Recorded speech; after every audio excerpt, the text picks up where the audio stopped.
pumikit ka sandali. Isipin mo ang kalawakan, isang malawak at walang hanggang kadiliman na puno ng katahimikan. Ang lugar kung saan ang mga bituin ay isinilang, nabubuhay ng bilyon-bilyong taon, at pagkatapos ay dahan-dahang namamatay. Ito ang natural na agos ng buhay sa universo.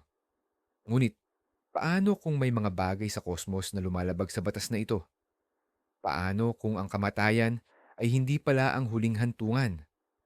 Ngayong gabi, dadalhin ka namin sa isang paglalakbay upang kilalanin ang mga pinakakakaibang nilalang sa universo, ang mga zombie galaxy, mga kalipunan ng bituin na opisyal na idineklarang patay, ngunit sa isang misteryosong paraan ay patuloy na nagsisilang ng mga bagong bituin. Huminga ka ng malalim at hayaan mong dalhin ka ng aming kwento sa kababalaghang ito.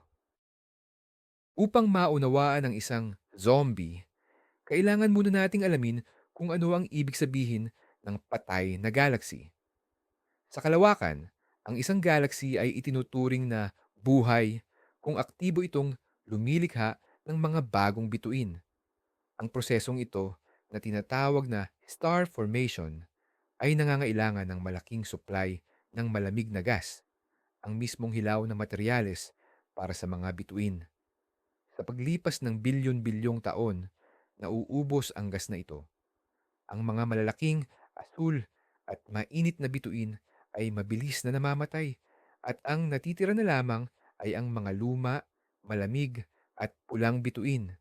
Ang galaxy ay nagiging isang red and dead galaxy, isang tahimik na sementeryo ng mga bituin na wala ng kakayahang lumikha ng bago.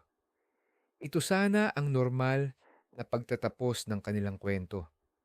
Subalit, may ilang hindi sumusunod sa script na ito. Kaya, ano nga ba ang nagpapabago sa isang patay na galaxy para maging isang zombie?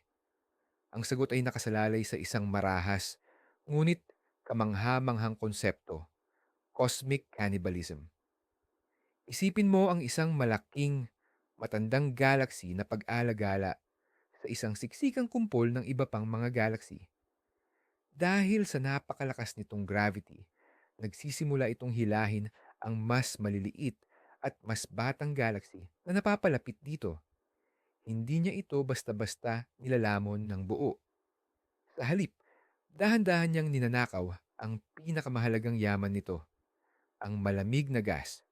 Ito ang gas na kailangan para sa pagsilang ng mga bituin, ang dugo ng buhay na matagal nang naubos sa matandang galaxy. Ang prosesong ito ay parang isang multo na sumisipsip ng kaluluwa ng kanyang biktima para mabuhay muli.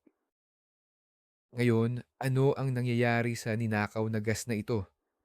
Sa sandaling makuha ng patay na galaksi ang sariwang supply ng gas mula sa kanyang kapitbahay, isang himala ang nagaganap sa loob nito.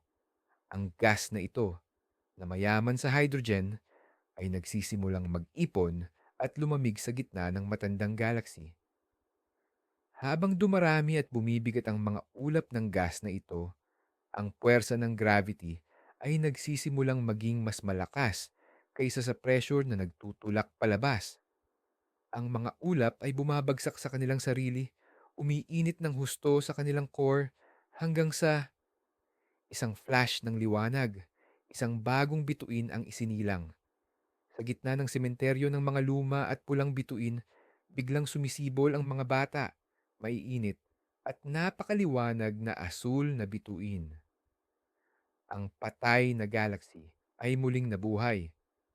Ito na ang isang tunay na zombie galaxy, isang bangkay na pinalamutian ng mga bagong hiyas ng buhay. Kaya sa susunod na tumingin ka sa madilim na kalangitan, alalahanin mo ang kwento ng mga zombie galaxy. Sila ay isang paalala na sa universo, ang mga hangganan sa pagitan ng buhay at kamatayan ay hindi gaanong malinaw. Ang kamatayan ay maaaring maging daan para sa bagong simula. Ang pagtatapos ng isa ay maaaring maging pagkakataon para sa iba. Ang kalawakan ay isang lugar ng walang katapusang pagbabago, isang grandiosong sayaw ng paglikha at pagkawasak. Maraming salamat sa iyong pagsama sa aming paglalakbay ngayong gabi. Naway nagbigay ito sa iyo ng bagong pananaw at kapayapaan. Kung ikaw ay bibigyan ng pagkakataong magpangalan ng isang zombie galaxy, ano ang itatawag mo rito at bakit? Ibahagi ang iyong malikhaing sagot sa mga komento sa ibaba. Hanggang sa muli.